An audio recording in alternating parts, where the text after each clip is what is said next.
What's going on, Jerome's? Week 2 of the NFL season is almost in the books. The Minnesota Fighting Vikings play later tonight against the stupid Philadelphia Eagles, as well as, I don't know, some other game. Tennessee Titans and the Bills, whatever. But the NFL is more than just who wins and who loses. It's about who's going to get fired and also who's tanking for a better draft pick. But we want to do a power rankings of head coaches who are going to be fired because it's going to happen. Like, some coaches are going to be fired in season, and I think it may be a little bit sooner than you think. I think that there are going to be some shocking firings going on around the league this year. So we're going to do a power rankings 1 through 14, but really a 1 through 8 because we have a couple that are honorable mention, but they're not going to get fired. So our guy Rob Saleh, miracle win against the Browns. More on the Browns in the second. McDaniel's not going to get fired, even though they're starting out 0-2 and they're in a tough division. Nathaniel Hackett should have been fired after the first game, because the way that he managed things up in Seattle, yes. Bears and Matt Eberflus, the IKEA toilet, no. Even though they may end up 1-16.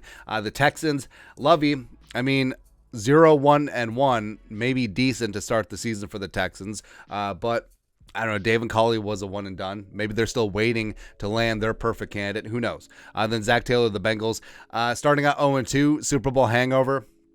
But he's extended through 2026, and the Bengals are notoriously cheap, so they're not going to fire him. That's not going to happen. So these guys are sort of highway to the danger zone, except they're not going to get fired. Number 8, Pete Carroll, question mark. Yeah, so the Seahawks are 1-1.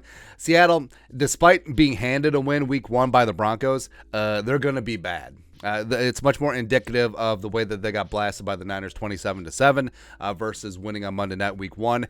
And Pete, he's 70 plus. Him and John Schneider are tied at the hip. I don't think it's going to happen in season, but never say never. I mean, if things get really horrible, could Pete step aside? I don't know. I don't know, man. I don't really see it at this point, but never say never. Next up, number 7. So Mike Vrabel and the Titans starting out 0-1, probably going to start out 0-2. They're going up to Buffalo. They're 10-point underdogs. Now, it's quasi unlikely because both him and GM John Robinson got extensions in the offseason. But at 0-2, they're going to be at the bottom of the AFC South, and this thing could go pear-shaped very quickly. Plus, the thing about Vrabel is that they've really rode Derrick Henry, and as Derrick Henry starts to erode, Tannehill is not the future. Malik Willis maybe, and also they got Treylon Burks replacing A.J. Brown. So, it might be time for a reset in Tennessee, even though they just doled out those big-time extensions to Vrabel and Robinson. If things go really bad really quickly, I don't know. Next up, number 6. Arthur Smith of the Falcons. So it's year 2. They went 7-10 last year, but they're 0-2 this season, and things don't look great.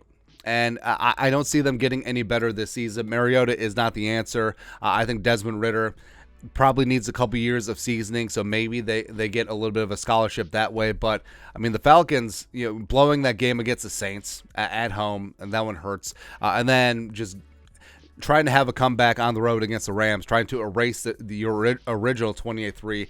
Don't see that happening, and things could go very wrong very quickly for the Falcons. And Arthur Smith does look like he's in over his head to a degree. But like I said, he's in year 2, and he's also in there with the GM Fontenot, who's also brought him in. So he's also in year 2. So I think it's unlikely, but you never know. Next up, number 5. Now we're talking. Mike McCarthy should have been 0-2, except had that miracle win against the stupid Bengals. Whatever. A fluke win. And, Jerry Jones, I don't think he'll actually fire him in season, but we all know that he's just keeping the seat warm for Sean Payton to come in. It's going to be Sean Payton head coach, Mike Zimmer defensive coordinator. That's it. It's going to be finito. It's going to be a wrap. Mike McCarthy go to the playoffs. He can win a couple playoff games this year. Still getting fired. Still getting axed. And the Cowboys without Dak for a stretch, even though Cooper Rush doing his Cooper Rush things. I don't know, man. I don't know. But Mike McCarthy, either way, is going to be looking for employment next season. Next up, number 4, Cliff Kingsbury and the Cardinals. So the Kyler Miracle staved off 0-2. And also they should have lost in overtime, except for Isaiah Simmons knocking that ball out by Hunter Renfrow and Byron Murphy running in. Woo! So a miracle that Cliff Kingsbury didn't start out 0-2.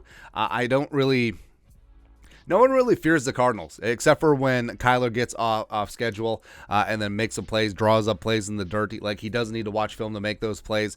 And Kingsbury, he's never been a good tactical coach, whether it be with the Cardinals, whether it be at Texas A&M, whether it be at Houston, whatever. And I just really don't see this working out. Even with DeAndre Hopkins coming back, Nuke Hopkins coming back after suspension, I don't know. I don't know, man. But the Cardinals are in a tough division. I really don't see them running things up. So, yeah. Next up, number 3, Kevin Stefanski with the Browns. This one kind of sucks because Stefanski was coach of the year in 2020, took the Browns to the playoffs, but was whatever last season, and then this historical collapse against the Jets, where it was a failure on a number of multitudes, where Nick Chubb, yes, could he have gone down inbounds, run out the clock? Yes.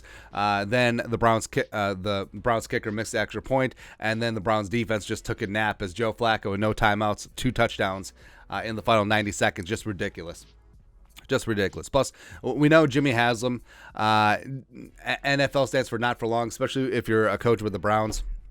Andrew Berry does seem like he's a steadying hand at GM, but I mean, if this Deshaun thing doesn't work out, and we won't know until week 12, 13, whatever, whenever his 11-game suspension is up, this could go very bad. This could go very bad very quickly, and Stefanski may be the one who's going to be scapegoated in this spot, which is really unfortunate because love me some Stefanski. Next up, number 2, Frank Reich. So Jim Irsay, he's got a pretty quick fuse, and even though Frank Reich's had some success with the Colts, 37-29-1 over 5 seasons, Andrew Luck ain't coming back, even though they did get 11 wins with the corpus of Phillip Rivers. But, I mean, Matt Ryan has been fine, but, I mean, the Colts, that's embarrassing. You have 2 very winnable division games, really start out your campaign on a high note, and you tie with the Texans. You're lucky that you got a tie, by the way. And then you just get thrashed at Jacksonville. 8 losses in a row to the Jaguars in Duval. So, I mean, this one could be a name to watch because even though I love and respect Frank Reich, I don't think he'll be out of a job for a long time. I think he'll get picked up as an OC, but yeah, you just never know with Jim Irsay.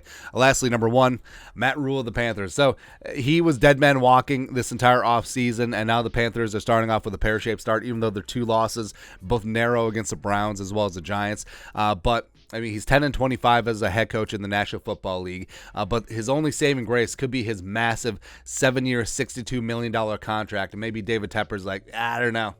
I don't know, man. But, yeah, the Panthers look listless. They have a lot of talent, young, fast talent on defense. But, I mean, their quarterback decisions are putrid, and I just don't see this working out. And the whole is less than the sum of its parts, because you would think that a team with Robbie Anderson as well as Christian McCaffrey could be able to get some things done. They sunk some capital and some money into the offensive line. Their defense is studly, but they're just not getting it done, man. And I just don't see this improving. I think Matt Rule, maybe he's gone by midseason, maybe as soon as week 6, potentially, but I guess we'll see. But that's it. That's look at the power rankings. First dude to be fired as far as head coaches go. Let us know your thoughts and our thoughts in the comment section below. Subscribe for daily Vikings takes. Want to support the work? Put a little something in the Venmo. But till next time, Skull Production Value.